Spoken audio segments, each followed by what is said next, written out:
Qui êtes-vous? Demanda-t-il avec une voix tremblante et pourtant ferme. Ces mots étaient la dernière barrière entre lui et un cauchemar qu'il n'aurait jamais imaginé. La porte grinça derrière lui et la pluie tombait en fines aiguilles sur le perron de sa maison à Montreuil, banlieue de Paris, ce 12 novembre 1998 à exactement 23h17.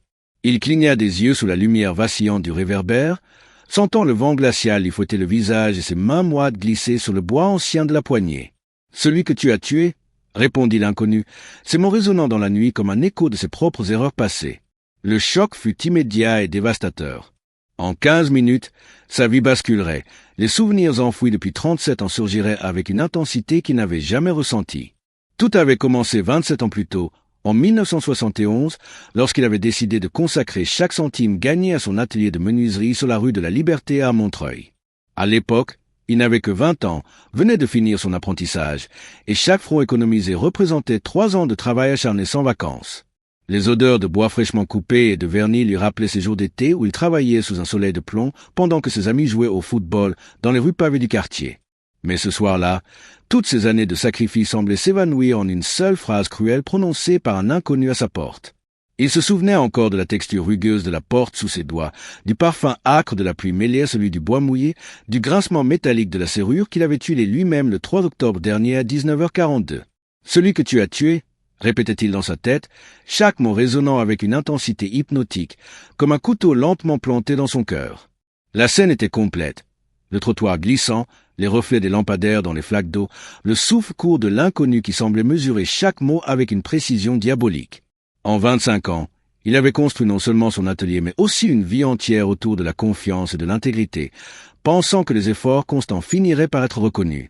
Il se rappelait encore de l'été 1985 lorsqu'il avait payé de sa poche 3425 francs pour réparer la toiture de l'école primaire de son quartier, sous l'œil admiratif de Madame Lefebvre, la directrice, et des enfants jouant dans la cour de récréation, ignorant que ce même investissement servirait un jour de preuve contre lui dans la mémoire d'un inconnu.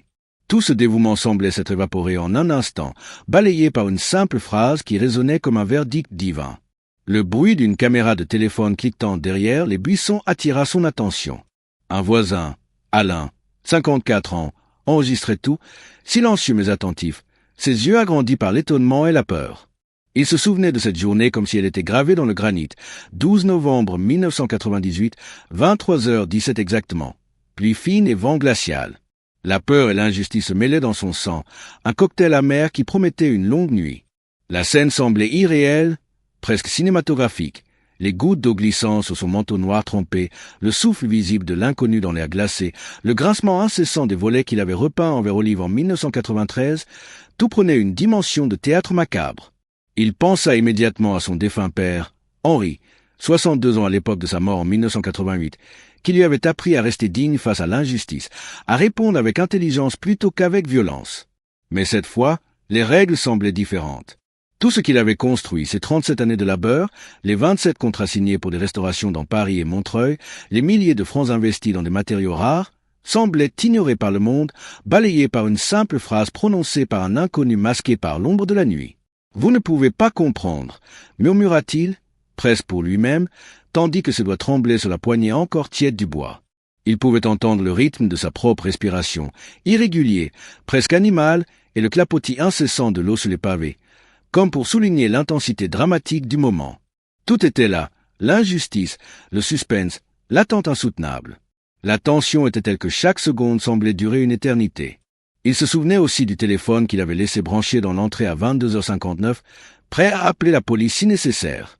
L'inconnu, cependant, ne bougeait pas, chaque mot pesait comme un marteau sur son épaule. « Celui que tu as tué » répéta-t-il une dernière fois, et cette fois, il ajouta avec un sourire glacé. « Je suis venu récupérer ce qui m'appartient. » La menace était claire et inévitable. À cet instant précis, il sut que sa vie venait de franchir un seuil irréversible. La promesse de révélation, de confrontation et de justice qui allait se dérouler dans les minutes et les heures suivantes se profilait à l'horizon. Chaque détail, chaque chiffre, chaque souvenir allait bientôt servir de pièce dans un puzzle de vengeance et de justice que personne n'aurait pu prévoir. Si vous avez déjà vécu quelque chose de similaire, un moment où votre dévouement et votre loyauté ont été piétinés sans pitié, laissez votre commentaire ci-dessous et partagez votre expérience. Espérez, restez attentif, car ce qui va suivre dépasse tout ce que vous pourriez imaginer dans une simple histoire de voisinage. Il s'appelait Gérard, 54 ans à ce moment-là, mais son visage portait les traces de toutes les années passées à travailler sans relâche dans son atelier de menuiserie aux 12 rue de la Liberté à Montreuil. Depuis qu'il avait 18 ans, chaque franc qu'il gagnait était réinvesti dans son rêve de posséder un petit empire de bois et de clous, un lieu où le travail bien fait avait un sens, et où les objets fabriqués racontaient une histoire. Il se souvenait de 1975 comme si c'était hier, lorsqu'il avait dépensé exactement 1237 francs pour acheter sa première scie électrique, un investissement qu'il considérait à l'époque comme une folie mais qui allait transformer sa vie. Sa mère, Madeleine, avait 42 ans à l'époque et travaillait comme couturière dans un petit atelier de Vincennes. Elle passait des journées entières à coudre des rideaux et des robes, et chaque soir, elle venait chez Gérard avec une assiette de soupe encore chaude et le parfum réconfortant de ses tartes aux pommes fraîchement cuites. Gérard se souvenait parfaitement du goût de ces tartes, sucrées mais légèrement acidulées, et de l'odeur du bois de hêtre de son atelier, mêlée à celle des pommes et du caramel. Ces détails, anodins pour d'autres, représentaient pour lui des symboles d'amour, de sacrifice et de travail acharné. Il se rappelait également de son père, Henri, qui lui avait enseigné à mesurer chaque geste, à ne jamais gaspiller un seul morceau de bois ou un seul franc. 1 franc économisé. Un jour, il te servira pour sauver ta dignité, lui répétait Henri. 62 ans lorsqu'il est mort en 1988, le regard sévère mais plein de sagesse, toujours vêtu de son gilet marron taché de sciure. Gérard avait suivi ses conseils à la lettre, notant chaque dépense, chaque contrat, chaque avancée dans un carnet à couverture verte qu'il avait commencé à l'âge de 19 ans et qu'il conservait encore aujourd'hui. Les voisins se souvenaient encore de lui dans les années 70 et 80, jeune homme toujours prêt à aider, prêt à donner 15 francs pour dépanner quelqu'un, à réparer une porte gratuitement ou à conseiller les jeunes apprentis. Madame Lefebvre, la directrice de l'école primaire, se souvenait qu'en 1982, il avait payé lui-même 2780 francs pour refaire le plancher de la salle de classe des CP et CE1. Gérard, toujours discret, ne demandait jamais rien en retour, convaincu que la gentillesse était un investissement invisible qui finirait par payer, mais il ignorait à quel point la vie pouvait être cruelle. Dans son quartier, Montreuil, Gérard était connu pour sa ponctualité. Chaque matin, à 7h03, il passait devant le café, le chêne vert, où l'odeur du café grillé lui rappelait les matinées passées avec son père, et le tintement de la cloche sur la porte du café annonçait le début d'une journée de labeur. Il travaillait parfois jusqu'à 21h15, marquant exactement le temps passé avec un ruban en cuir dans son atelier, surveillant la précision de chaque planche et de chaque joint. Chaque geste était minuté, chaque action méticuleusement calculée. Gérard avait aussi des souvenirs affectifs des années 70. Les disques de Claude François qui tournaient sur son tourne-disque, les pantalons pattes d'Ef et les chemises colorées que ses amis portaient lors des fêtes de quartier, les courses en vélo jusqu'au marché de Montreuil pour acheter des pommes et du pain frais pour sa mère. Ces détails n'étaient pas seulement nostalgiques. Ils étaient la preuve d'un homme ancré dans son époque, un homme de valeurs simples mais profondes. Les sacrifices personnels avaient été nombreux. En 1980, il avait refusé une promotion qui lui aurait rapporté 45 000 francs supplémentaires par an parce qu'elle aurait exigé qu'il délaisse son atelier et ses clients fidèles. Il choisissait toujours l'intégrité plutôt que l'argent facile. Même lorsqu'il avait économisé 12 500 francs pour agrandir son atelier en 1987, il avait fait sans dette en travaillant des soirées supplémentaires pour payer chaque facture, chaque planche de bois, chaque boulon acheté au magasin de bricolage du coin, la maison du bricoleur, au 54 boulevard Victor Hugo à Montreuil. C'est dans ce contexte de loyauté, de sacrifice et de constance que la relation avec l'antagoniste avait commencé. Philippe, 46 ans à l'époque et propriétaire d'une petite société de construction sur le boulevard Saint-Germain à Paris, connaissait Gérard depuis les années 80. Ils avaient travaillé ensemble sur plusieurs projets. La restauration de vieilles portes en chêne, la fabrication de fenêtres sur mesure, parfois pour des clients très exigeants à Paris 6e. Gérard avait toujours respecté Philippe, pensant que leur collaboration était basée sur la confiance et le respect mutuel, mais il ignorait que cette relation allait devenir la source d'une profonde humiliation et d'une injustice cuisante des décennies plus tard. Chaque geste de Gérard était empreint de générosité et de précision. Le choix des matériaux, les devis exacts, il se souvenait qu'un devis pour une porte ancienne en 1986 était de 3 245 francs et qu'il avait volontairement offert 5% de réduction. Les heures passées à poncer les détails invisibles aux yeux des autres, tout cela sans jamais se plaindre. Il croyait naïvement que la reconnaissance viendrait, que les années de travail, les efforts silencieux et même les sacrifices familiaux comme le mariage de sa sœur qu'il avait financé avec 12 000 francs en 1983 seraient valorisés. Mais la vie, comme il allait le découvrir, ne récompense pas toujours la patience ni le dévouement. Et c'est précisément ce contexte de loyauté, d'investissement personnel et de sacrifice silencieux qui rendrait l'injustice de cette nuit de novembre 1998 encore plus douloureuse et choquante.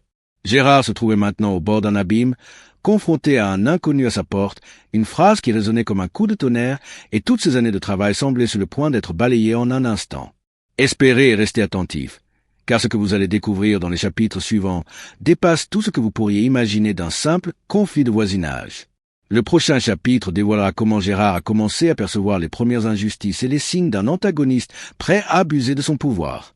Gérard, à 54 ans, avait passé plus de 35 ans à construire non seulement son atelier, mais aussi une réputation de fiabilité dans toute la banlieue de Paris et au-delà.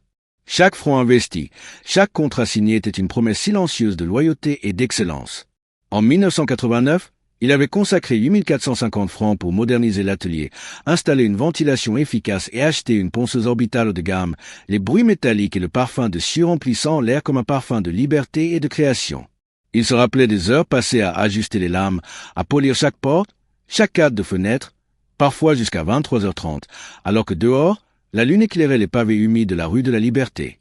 Les attentes étaient claires. Gérard pensait que le respect se gagnait par le travail et que ceux qui bénéficiaient de ses efforts reconnaîtraient un jour sa valeur.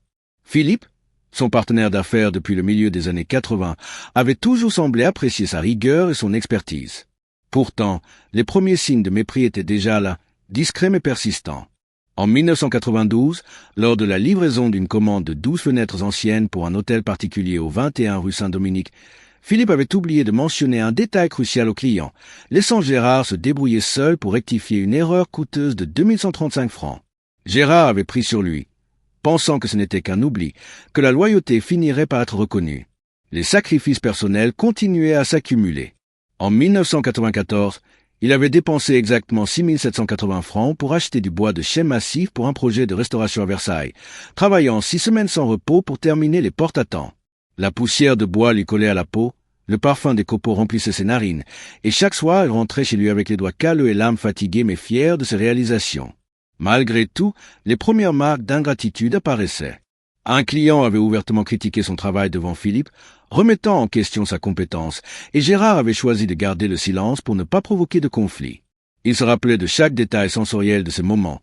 La couleur dorée du bois poli, la légère odeur de vernis à l'alcool sur les doigts, le bruit de ses outils résonnant dans l'atelier comme un écho de sa persévérance. Chaque jour, il investissait plus que du temps et de l'argent. Il mettait son cœur, sa dignité, sa confiance dans chaque projet. Et chaque négligence de la part de Philippe, chaque remarque sarcastique ou oubli volontaire venait graver une petite cicatrice dans son esprit, une tension sourde qui croissait lentement mais inexorablement. Gérard avait aussi commencé à remarquer des comportements subtils mais inquiétants.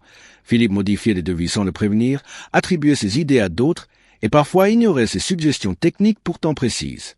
En 1996, Gérard avait économisé 4250 francs pour acheter des verres spéciaux pour une restauration de vitraux à Saint-Germain-en-Laye. Il avait travaillé jusqu'à 22h45 en prenant soin de chaque détail, mais Philippe avait publié le résultat sur son site web comme si Gérard n'avait jamais participé.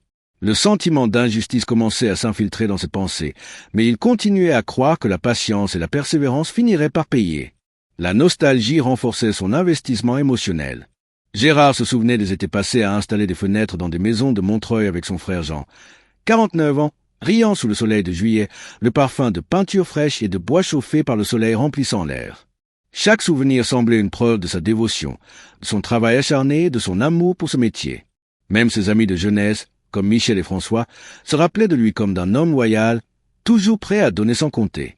Mais ses qualités commençaient à être exploitées, utilisées contre lui par ceux qui voyaient sa patience comme une faiblesse. Les premières humiliations sociales se manifestaient dans des réunions de chantier, des rendez-vous clients et même dans des discussions informelles autour d'un café. Gérard notait mentalement chaque affront, le ton condescendant de Philippe, les regards des clients surpris, les murmures des voisins. Pourtant, il gardait sa dignité, choisissant de sourire et d'accepter les injustices plutôt que de réagir impulsivement.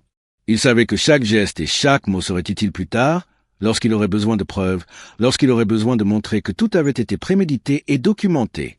En 1997, un incident marquant se produisit lorsqu'il avait économisé 7350 francs pour acheter des fournitures rares et coûteuses pour un projet de restauration d'anciens portails au château de Vincennes. Gérard avait travaillé 10 heures par jour, seul, pour respecter les délais. À la livraison, Philippe avait affirmé devant le client que Gérard n'était qu'un sous-traitant, effaçant ainsi 30 ans de loyauté et d'effort en quelques mots. La douleur de cette injustice était profonde, mais Gérard savait qu'il devait rester calme et méthodique. Chaque humiliation devenait une pièce dans un puzzle qu'il allait un jour assembler pour rétablir la vérité et la justice. Les premiers signaux d'alarme dans la relation avec Philippe étaient maintenant clairs. Ingratitude, manipulation et abus subtils. Gérard, avec ses 54 ans, ses doigts calleux et son regard déterminé, commençait à comprendre que la patience seule ne suffirait pas. Le poids de l'injustice se faisait sentir dans ses épaules, dans son cœur, dans sa respiration. Mais il savait qu'il devait continuer à observer, enregistrer et préparer le terrain pour ce qui allait suivre. Les détails sensoriels, financiers et émotionnels de sa vie étaient tous des témoins silencieux de sa loyauté, et bientôt, ces mêmes détails serviraient à transformer la douleur en pouvoir et la défaite apparente en revanche légitime. Espérez, restez attentifs, car dans le prochain chapitre, la tension monte et Gérard commence à faire face aux premières humiliations directes et aux provocations de Philippe. Vous verrez comment l'injustice commence à s'intensifier et à préparer le terrain pour le point de rupture. C'était un mardi 3 mars 1998 à exactement 14h27 lorsque Gérard entra dans le café Le Chêne Vert sur le boulevard Victor Hugo à Montreuil pour rencontrer Philippe au sujet d'un projet de restauration des portes anciennes du château de Vincennes. La lumière filtrant à travers les grandes fenêtres sales éclairait les grains de café encore visibles sur le comptoir et les murs jaunes écaillés de peinture. Gérard sentit immédiatement l'atmosphère différente, un mélange de mépris et de calcul froid émanant de Philippe, 46 ans, qui était assis derrière une pile de plans jaunis et de devis froissés. « Alors, Gérard, vous avez enfin terminé ces portes ?» demanda Philippe avec un sourire condescendant, croisant les bras et inclinant légèrement la tête, ses yeux brillant d'un éclat ironique.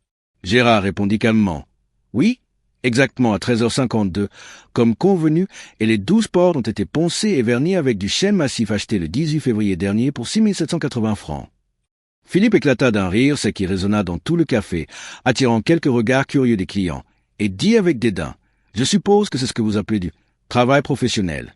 H.M. » Gérard sentit la chaleur lui monter aux joues, mais resta impassible, sachant que céder à la colère donnerait à Philippe exactement ce qu'il voulait.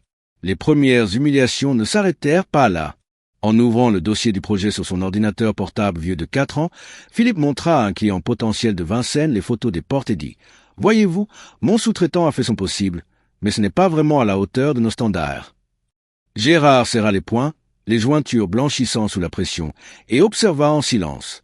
Les témoins, y compris 2 clients et le barman du café, Alain, 54 ans, le regardaient, partagés entre gêne et surprise. Chaque détail sensoriel renforçait la tension. L'odeur du café brûlé, le bruit du vent sifflant dans les arbres du boulevard, la texture rugueuse des feuilles de plomb que Gérard tenait dans ses mains, le goût amer du café qu'il avait à peine touché.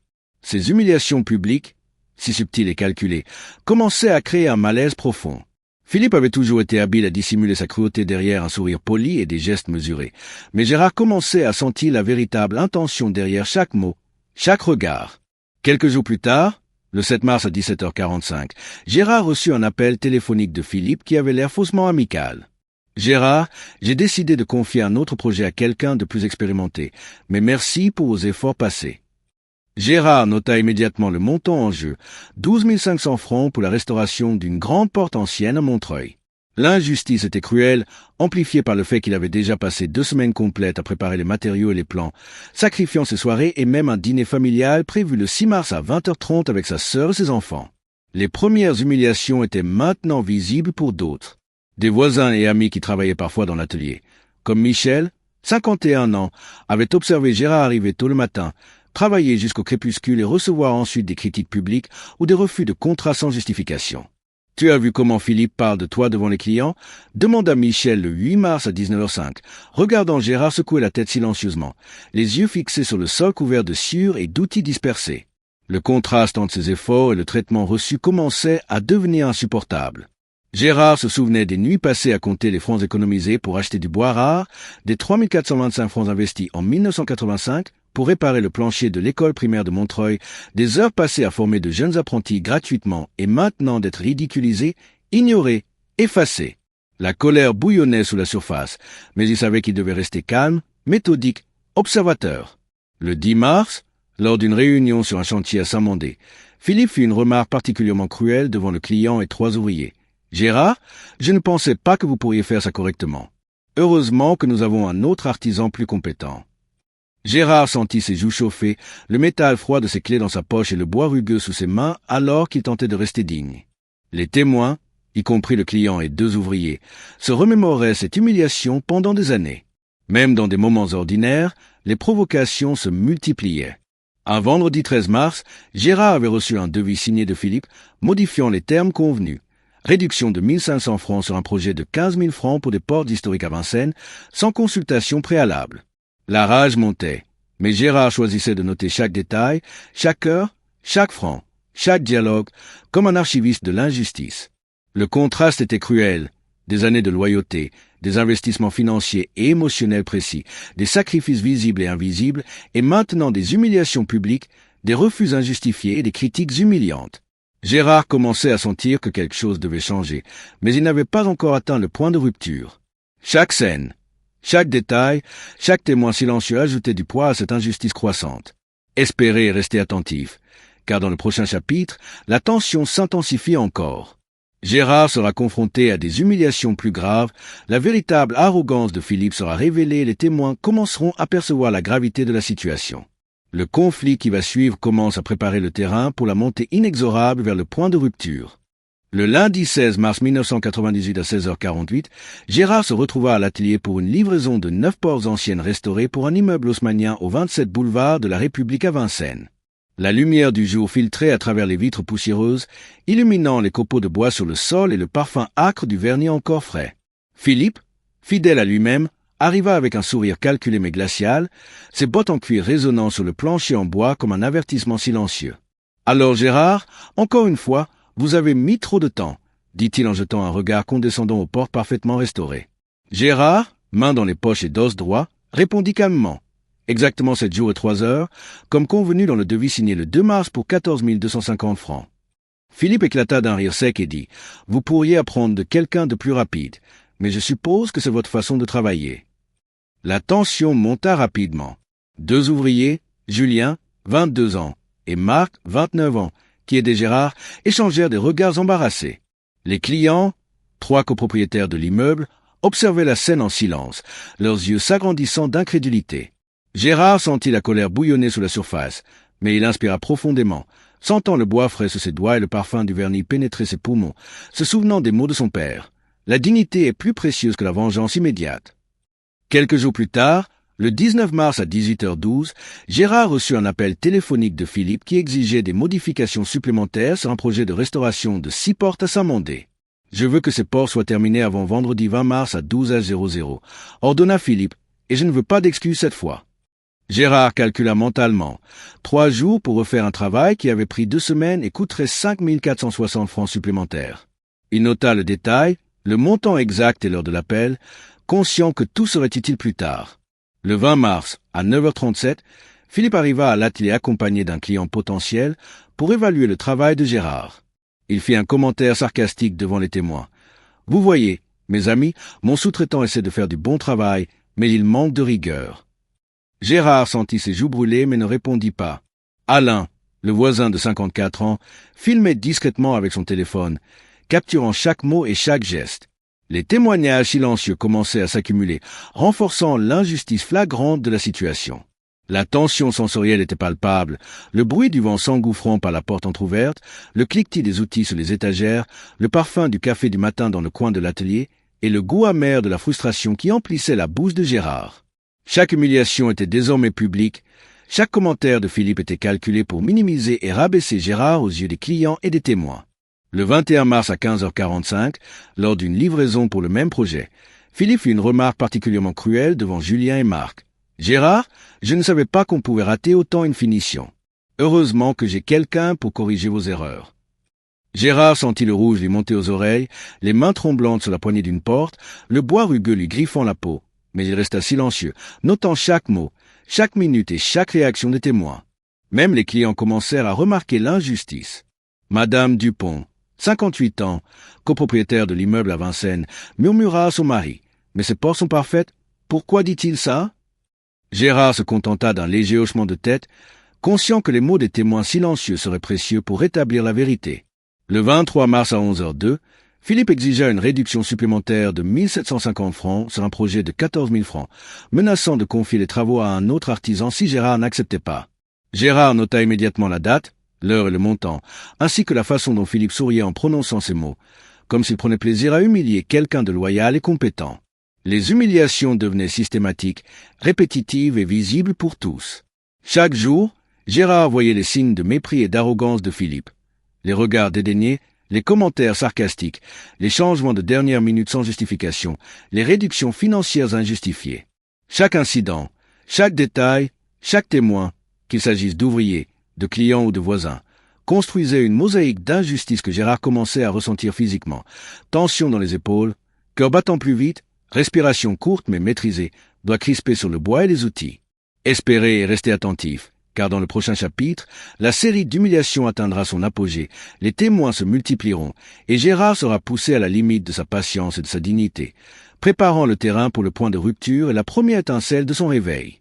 Le 27 mars 1998 à 17h19, Gérard se tenait dans son atelier aux 12 rue de la Liberté à Montreuil, le bois encore frais sous ses doigts, le parfum âcre du vernis emplissant ses narines et les copeaux s'accumulant sur le sol comme autant de petites blessures invisibles. Philippe arriva avec un client très important, M. Laurent, 62 ans, propriétaire d'un hôtel particulier dans le 6e arrondissement de Paris, accompagné de 2 journalistes locaux qui prenaient des notes et photographiaient chaque geste. « Gérard, je ne pensais pas que vous pourriez rater quelque chose d'aussi simple, » dit Philippe en croisant les bras, un sourire cruel aux lèvres, ses bottes résonnant comme un tambour sur le plancher de l'atelier. Gérard sentit une chaleur intense lui monter aux joues, ses doigts crispés sur la poignée d'une porte récemment restaurée. Les journalistes prenaient chaque expression, chaque tremblement de main, chaque rougeur de visage. Julien et Marc, les ouvriers, observaient en silence, impuissants, tandis que Philippe continuait. « Franchement, je me demande comment vous avez pu tenir dans ce métier si longtemps. C'est un miracle que vous n'ayez pas encore tout abîmé. » Le 29 mars, à 14h03, lors de la livraison des portes pour l'hôtel particulier, Philippe fit une remarque publique devant M. Laurent et ses invités. « Gérard, vous auriez pu finir ça avant hier, mais j'imagine que la lenteur est votre style. » Gérard nota immédiatement l'heure exacte, le montant total du projet, 14 780 francs, et la présence des témoins. Le contraste entre son investissement et le mépris affiché de Philippe était cruel. Chaque détail sensoriel de cette humiliation, l'odeur du bois verni, le parfum des fleurs sur la table d'entrée de l'hôtel, le bruit des clés sur le comptoir, rendaient la scène encore plus vivide et insupportable. Les humiliations ne cessaient jamais. Le 30 mars à 16h17, Philippe demanda des modifications supplémentaires sur un projet de 12 fenêtres anciennes pour un client à Saint-Mandé, changeant les termes du devis de 15 200 francs sans prévenir Gérard. « Si vous voulez rester dans ce métier, vous feriez mieux de vous adapter, » dit-il avec un rire moqueur, ses yeux brillant d'une arrogance insupportable. Gérard ressentit la tension dans sa poitrine, son regard fixant le bois poli, mais il resta silencieux, notant chaque mot, chaque geste, chaque minute, chaque témoin. Le 1er avril à 19h48, lors d'une réunion de chantier au 21 boulevard Saint-Germain, Philippe humilia Gérard devant 6 clients et 3 ouvriers. « Gérard, franchement, je ne sais pas comment vous avez survécu si longtemps dans ce métier. Heureusement que je suis là pour rattraper vos erreurs. » Gérard sentit la rage bouillonner mais se contrôla, le métal froid de ses clés dans sa poche, la texture rugueuse du bois sous ses mains, le bruit du vent sifflant à travers les fenêtres ouvertes. Les témoins prenaient mentalement note de chaque humiliation, la tension dans l'air était palpable. Les jours suivants, les humiliations s'intensifièrent. Le 3 avril à 15h36, Philippe exigea des corrections sur un projet de cette porte ancienne pour un client à Vincennes, menaçant de réduire le paiement de 2150 francs si Gérard n'obéissait pas. Gérard, malgré la fatigue et l'humiliation, conserva sa dignité, notant chaque détail pour construire un dossier solide de preuves. Les clients, voisins et ouvriers présents commencèrent à percevoir l'ampleur de l'injustice, certains murmurant entre eux, d'autres prenant discrètement des notes ou des photos. Chaque scène de cette période semblait calculée pour maximiser la douleur psychologique. Philippe utilisait sa position, son charisme superficiel et ses relations pour isoler Gérard, le ridiculiser et minimiser son expertise. Les témoins silencieux, qu'ils soient clients, ouvriers ou voisins, étaient désormais nombreux et chacun captait l'injustice croissante.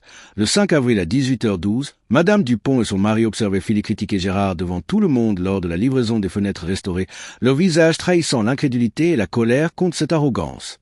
Le contraste entre l'investissement de Gérard et l'arrogance de Philippe était désormais insupportable. 35 ans de loyauté, des milliers de francs investis, des heures de travail, des sacrifices personnels et maintenant des humiliations répétées et publiques.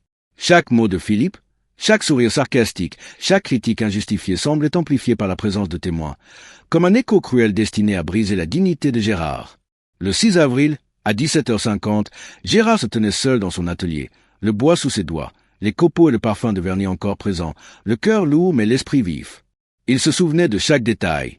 Les heures de travail, les 12 500 francs investis pour le bois rare, les 7 semaines passées à restaurer des portes et des fenêtres, les sacrifices familiaux pour des mariages et des fêtes qu'il avait manqués, les nuits à compter chaque franc économisé. Tout cela face à l'arrogance et à la cruauté de Philippe. Ce moment marquait la limite. Gérard savait qu'il ne pourrait plus continuer à subir sans réagir. Espérer et rester attentif, car dans le prochain chapitre, Gérard vivra le Ponto Deo Virada d'Espertar, où il commencera à percevoir sa propre force et à envisager la revanche stratégique. La patience et la dignité jusqu'ici démontrées commenceront à se transformer en actions conscientes et puissantes. Le 8 avril 1998 à exactement 18h03, Gérard se tenait dans son atelier aux 12 rue de la Liberté à Montreuil, le bois encore tiède sous ses doigts, les copeaux jonchant le sol comme autant de souvenirs douloureux, le parfum de vernis imprégnant chaque recoin. Il fixa les portes récemment restaurées, chacune parfaite, chaque détail poli avec une précision méticuleuse, et soudain, une clarté s'imposa dans son esprit. Après des semaines d'humiliation, de sarcasme public et de critiques injustes, il comprit que sa patience n'était pas un signe de faiblesse mais un investissement silencieux, un capital émotionnel et financier accumulé avec soin et loyauté. Ce moment de clarté commença avec un simple souffle, la respiration lente et contrôlée, le regard qui balayait l'atelier comme pour cataloguer chaque outil, chaque copeau, chaque empreinte de ses mains. Gérard sentit la puissance de sa propre expérience, la valeur de ses sacrifices et la reconnaissance implicite de son expertise. Il réalisa que Philippe, avec toute son arrogance et son apparente autorité, ne pouvait nier les faits, les chiffres exacts, les dates précises, les heures travaillées, les témoins silencieux qui avaient vu chaque injustice. À 18h15, Gérard croisa les bras, un léger sourire se dessinant sous ses lèvres. Il pensa aux 12 500 francs investis dans le bois rare pour le projet de Saint-Mandé, aux 7 semaines passées à restaurer les portes du château de Vincennes, aux nuits blanches passées à préparer les devis et les plans, aux heures volées à sa famille pour satisfaire un partenaire ingrat. Ces détails précis formaient désormais une armure invisible autour de lui, une certitude intérieure que le moment venu, tout serait rétabli. Les premières pistes de son pouvoir caché apparurent subtilement. Gérard se rappela qu'il possédait des documents officiels prouvant son investissement financier, des courriels datant de 1992 et 1996, des témoignages écrits d'ouvriers et de clients, et même des photographies des projets avant et après restauration. Chaque pièce de preuve, jusqu'alors considérée comme un simple enregistrement, prenait maintenant une valeur stratégique. Il commença à imaginer comment les assembler pour révéler la vérité, comment chaque chiffre exact, chaque date et chaque détail sensoriel pourrait transformer la perception de tout sauf Philippe. Le 8 avril à 18h27, Gérard entendit le bruit familier de Philippe passant dans la rue, se vantant à voix haute de son contrôle sur l'atelier et ses décisions. Gérard ne sentit plus la peur ou la frustration habituelle. À la place, un calme stratégique s'installa. Il comprit que sa dignité et sa patience avaient préparé le terrain pour cette étape. Il ne s'agissait plus de subir, mais de planifier méthodiquement la réplique. Le contraste avec les semaines précédentes était saisissant. Là où auparavant il subissait, maintenant il observait, notait, analysait et préparait sa revanche avec précision.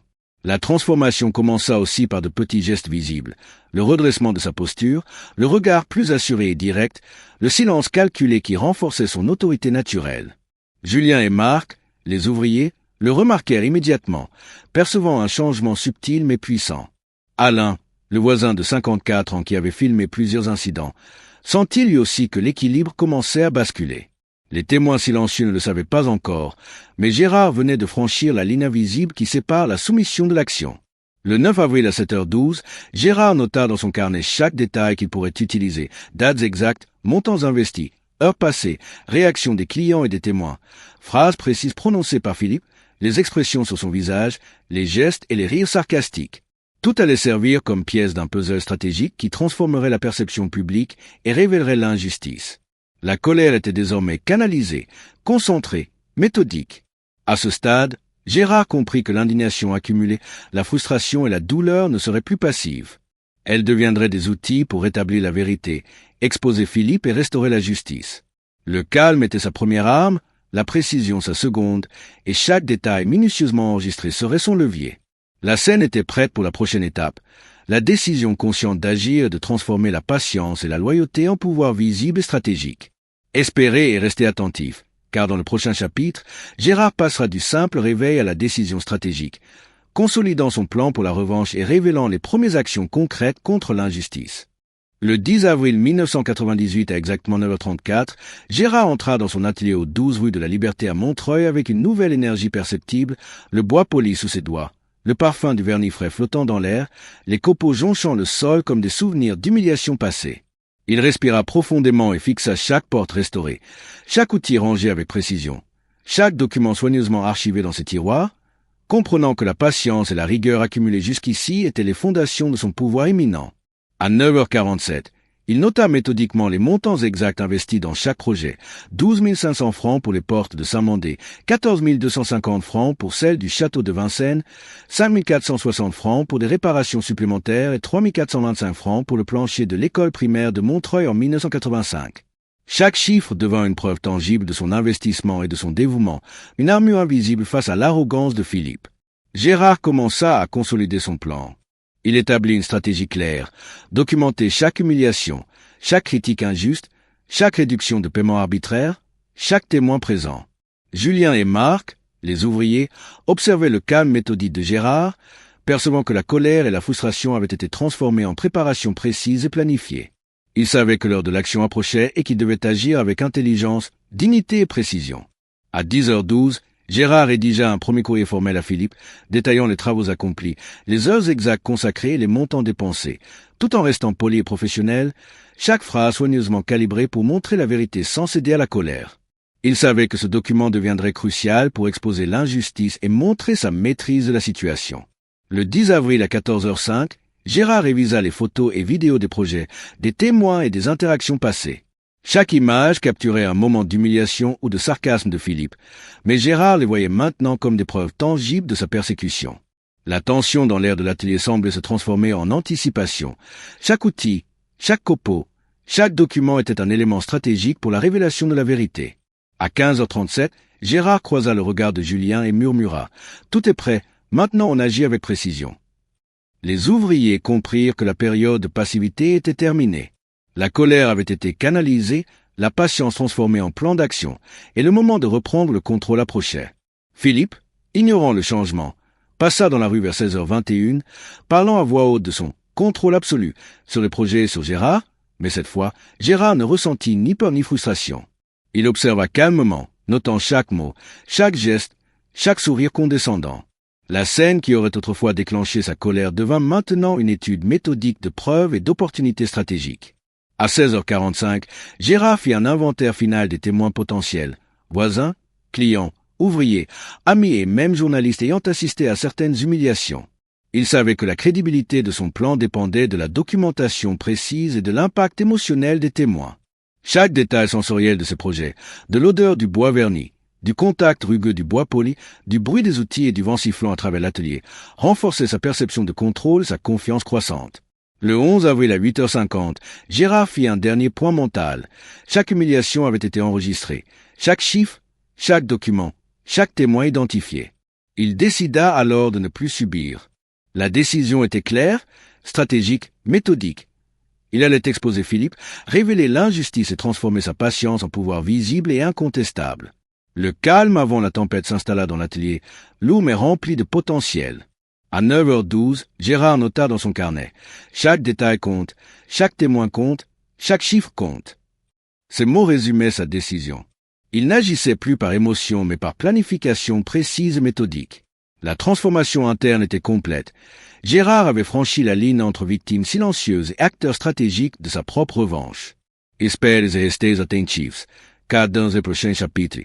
Revelação de poder. Primeiros sinais. Gérard commençait a montrer sinais tangíveis de seu poder oculto, iniciando a virada completa do conflito, surpreendendo Philippe e os testemunhos presentes. Le 12 avril 1998 à exactement 10h05, Gérard ouvrit son atelier aux 12 rue de la Liberté à Montreuil, le bois poli sous ses doigts, le parfum du vernis encore présent dans l'air, les copeaux étalés sur le sol comme des témoins silencieux de sa patience et de sa résilience.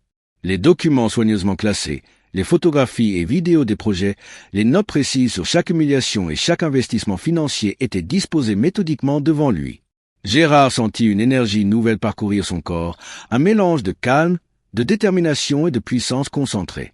À 10h17, il envoya un premier email officiel à Philippe, copiant simultanément les clients et témoins pertinents, détaillant avec exactitude les projets réalisés, les montants investis, 12 500 francs pour Saint-Mandé, 14 250 francs pour le château de Vincennes, 5 460 francs supplémentaires pour les corrections imprévues, les heures exactes passées cette semaine complète, 53 heures par semaine, et les dates exactes de chaque livraison.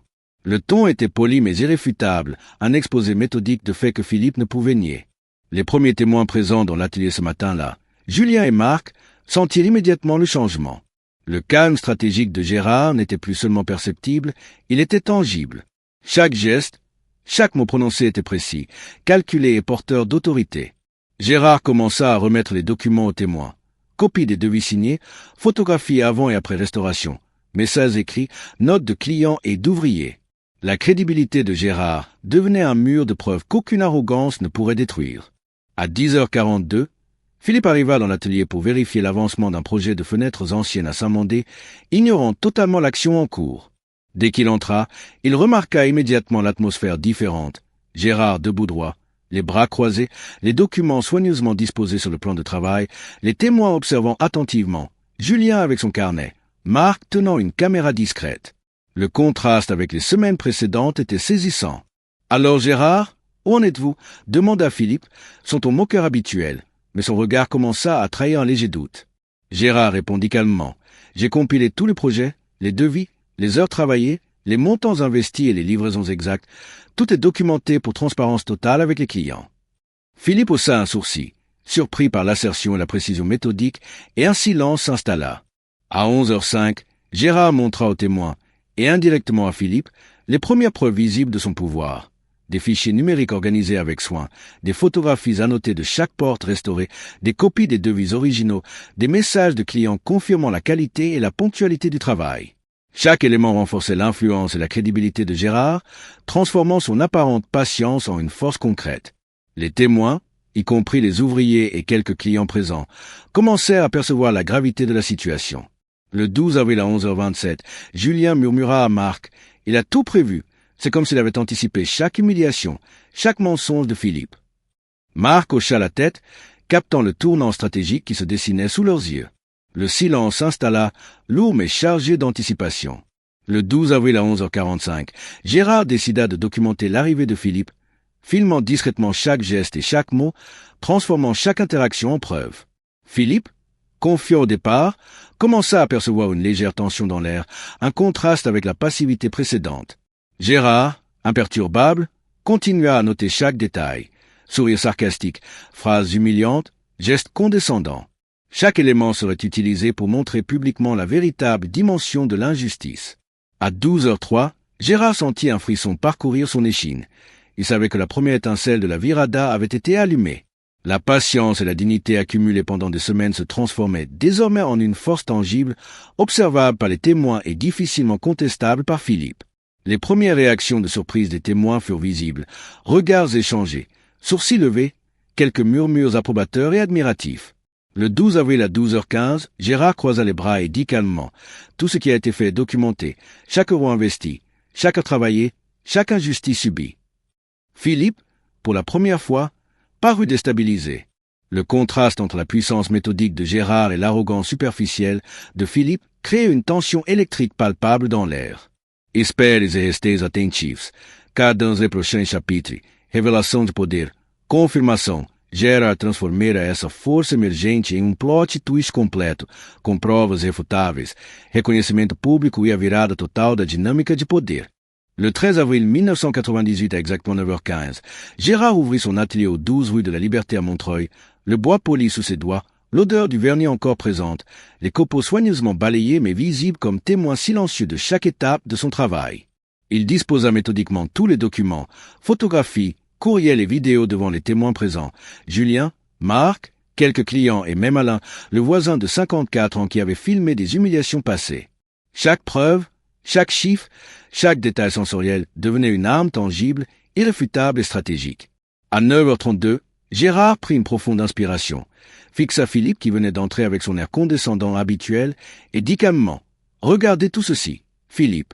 Chaque euro investi, chaque heure travaillée, chaque détail des projets réalisés, chaque humiliation subie, tout est documenté. » Les témoins échangèrent des regards incrédules, certains murmurant entre eux, réalisant l'ampleur de la planification et de la méthodologie de Gérard. Philippe tenta d'intervenir, mais ce n'est pas possible. Gérard, imperturbable, continua à présenter chaque preuve. Devis signé, 12 500 francs investis pour Saint-Mandé, 14 250 francs pour le château de Vincennes, 5 460 francs pour les corrections supplémentaires, dates exactes de livraison, photographies avant et après, vidéos des humiliations, témoignages écrits et vidéos de témoins. Chaque élément était clair, précis et irréfutable. À 10h02, Gérard invita Julien à montrer les vidéos des interactions passées, capturant les sarcasmes et humiliations de Philippe devant les clients et ouvriers. Les témoins, dont plusieurs clients, virent pour la première fois Philippe ridiculisant Gérard en public. Le choc fut immédiat. Les regards surpris et indignés témoignaient de la puissance du plot twist. À 10h27, Gérard sortit des documents légaux montrant que Philippe avait violé des clauses contractuelles, imposé des réductions injustifiées et tenté de discréditer son expertise. Les clients présents commençaient à murmurer. C'est vrai, toutes ces critiques étaient injustes. Et certains prirent même des notes, renforçant la crédibilité de Gérard. Le 13 avril à 11h05, Philippe réalisa l'ampleur de son erreur. Il tenta de minimiser, de sourire, mais son visage trahit la panique et la perte de contrôle. Gérard, calme et méthodique, continua à exposer chaque détail, chaque chiffre, chaque preuve, transformant le pouvoir accumulé en force visible et incontestable. À 11h37, Gérard dit clairement devant tous, chaque injustice, chaque humiliation, chaque réduction arbitraire de paiement a été notée et documentée. Tout est maintenant entre vos mains. La vérité est ici, et personne ne peut la nier. Le silence qui suivit était lourd, rempli de tension et de respect. Philippe, qui avait été arrogant pendant des semaines, semblait désormais minuscule face à l'ampleur du dossier de Gérard. Les témoins présents commencèrent à réagir. Julien et Marc hochaient la tête avec admiration. Les clients murmuraient leur soutien. Alain prenait des notes sur le changement radical de dynamique. La crédibilité et la patience de Gérard se transformaient maintenant en reconnaissance publique. Philippe ne pouvait plus nier, plus contrôler, ni manipuler la situation. Le pouvoir avait changé de camp. À 12h02, Gérard fit un dernier geste symbolique. Il posa les documents sur le bureau, croisa les bras et dit calmement « C'est la fin de cette ère.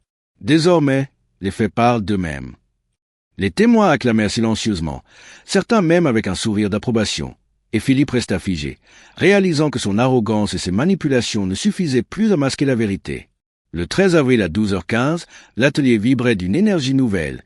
Gérard avait transformé toutes les humiliations passées, toutes les injustices subies et toutes les frustrations en un pouvoir visible, incontestable et stratégique.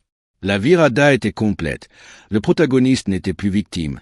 Il était désormais détenteur du contrôle et de l'autorité. Le 14 avril 1998 à exactement 9h10, Gérard se tenait dans son atelier aux 12 rue de la Liberté à Montreuil, chaque détail à sa place. Le bois poli sous ses doigts, les copeaux balayés mais encore visibles comme témoins silencieux de son travail et de sa patience.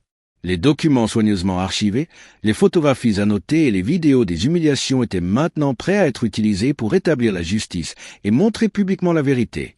À 9h23, Gérard envoya simultanément un email à Philippe, à tous les clients concernés et aux témoins présents. Chaque détail des injustices passées, chaque réduction arbitraire, chaque sarcasme et humiliation était documenté, accompagné de preuves tangibles et de copies légales. Le ton était calme et ferme, stratégique et irréfutable. Les clients commencèrent à répondre immédiatement, exprimant leur soutien et indignation face aux agissements de Philippe.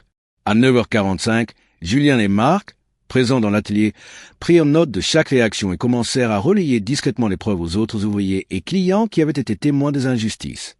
La dynamique de pouvoir était déjà en train de changer. Philippe, ignorant encore l'ampleur de la diffusion, commençait à sentir la tension autour de lui. Le 14 avril à 10h12, Gérard fit appel à Alain, le voisin qui avait filmé certaines humiliations passées, et lui demanda de partager discrètement les vidéos sur un forum local et auprès de journalistes indépendants. Les témoins présents commencèrent à se rendre compte que la justice ne se limitait plus à l'atelier, mais touchait maintenant la sphère publique. À 10h37, Gérard convoqua une réunion avec Philippe devant les clients et témoins. Avec calme et méthode, il présenta toutes les preuves accumulées, devis originaux, montants exacts, heures investies, photographies avant et après, messages écrits et vidéos des interactions humiliantes. Chaque élément démontrait l'injustice et l'arrogance de Philippe, transformant son pouvoir prétendu en ridicule public. Philippe tenta de minimiser, de sourire, mais son visage trahit désormais la panique et l'impuissance. Ce n'est pas juste, balbutia-t-il, Mais Gérard resta imperturbable, croisant les bras et laissant les preuves parler d'elles-mêmes. Les clients et témoins présents murmurèrent leur approbation, certains exprimant leur soutien ouvertement et publiant les preuves sur place à l'aide de téléphones et appareils photo. À 11h05, Gérard imposa la première conséquence tangible. Il annonça que Philippe devrait rembourser intégralement les montants injustement réduits pour les projets précédents, un total exact de 3 675 francs, avec date précise de paiement dans les 5 jours. Les témoins prirent note, des copies furent distribuées et Philippe resta figé, incapable de contester. Le 14 avril à 11h37, Gérard publia un résumé des injustices sur le forum local et les réseaux professionnels. Chaque humiliation, chaque réduction de paiement, chaque sarcasme de Philippe était exposé avec précision et preuve. Les réactions furent immédiates, messages de soutien, partages massifs et commentaires indignés. Philippe réalisa que sa réputation commençait à s'effondrer publiquement. À 12h02, Gérard observa la première vague de réactions.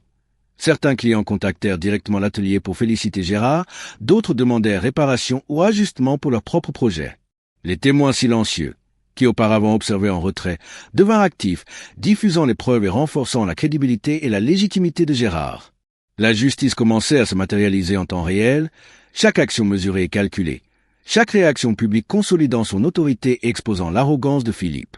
Le 15 avril 1998 à exactement 9h05, Gérard entra dans son atelier aux 12 rue de la Liberté à Montreuil avec un calme calculé. Chaque détail parfaitement en place, les documents, les photographies, les vidéos et les preuves financières disposées méticuleusement sur le plan de travail, le bois poli sous ses doigts et le parfum du vernis encore présent dans l'air. L'atmosphère était différente, chargée d'une tension perceptible mais contrôlée, comme si l'air lui-même reconnaissait que le pouvoir avait changé de camp. À 9h17, Gérard convoqua Philippe devant tous les témoins et clients présents et déclara calmement toutes les injustices passées, chaque sarcasme, chaque réduction de paiement arbitraire, chaque humiliation sont documentées et vérifiables. Les preuves sont ici et publiques.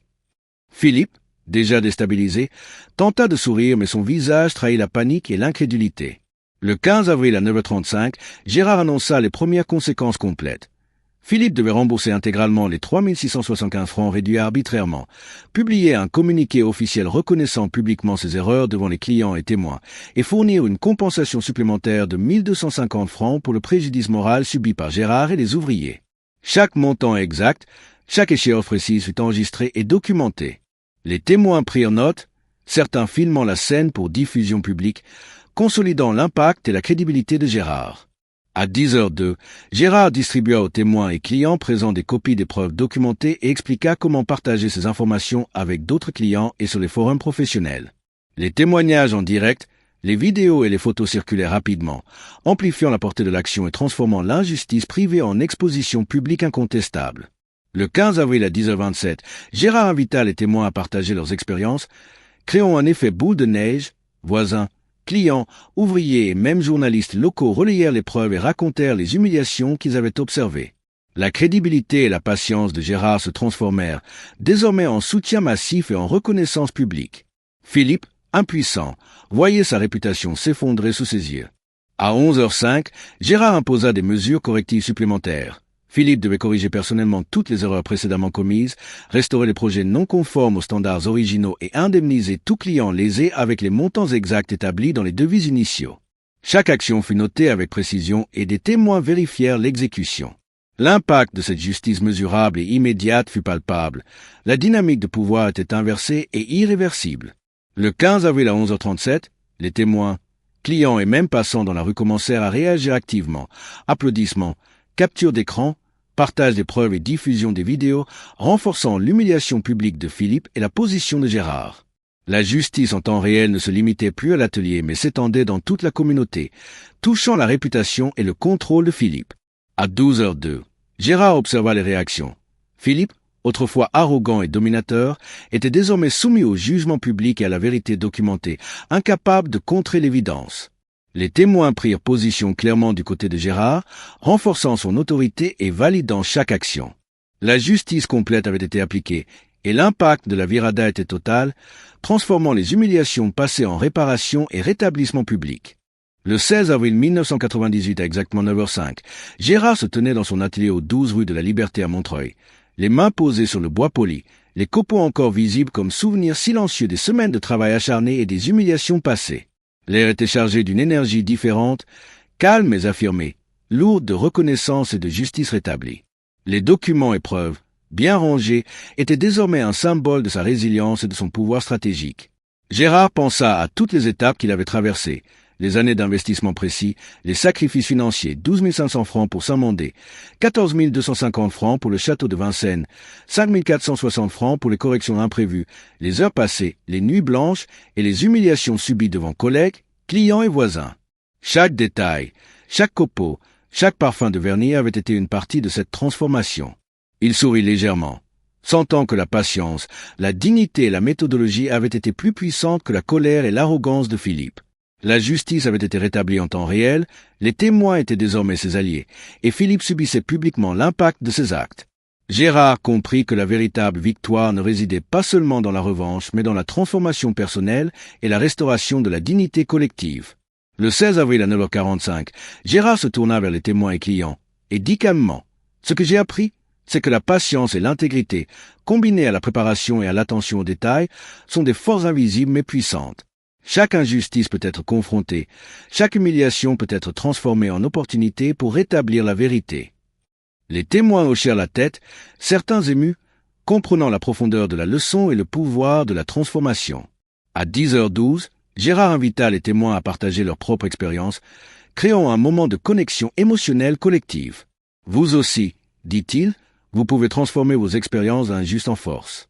Prenez note, documentez, observez et agissez avec méthode. » Les murmures d'approbation et les regards émerveillés montrèrent que la leçon avait été comprise, que l'histoire de Gérard résonnait au-delà de son atelier et de sa ville. Le 16 avril à 10h37, Gérard conclut son récit avec une réflexion personnelle. La vie nous confronte parfois à l'arrogance et à l'injustice. Mais chaque sacrifice, chaque effort, chaque détail compte. La clé est de rester vigilant, méthodique et de ne jamais sous-estimer votre propre valeur.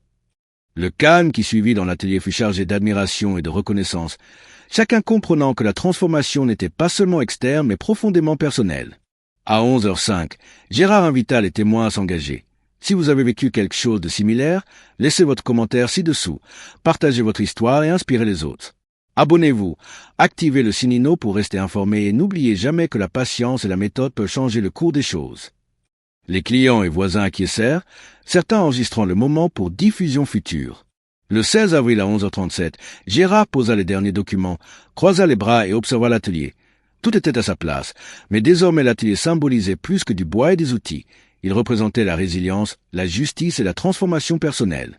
Il se permit un sourire sincère, conscient que la leçon était universelle et que l'histoire pourrait inspirer tous ceux confrontés à l'injustice, la discrimination ou l'abus de pouvoir.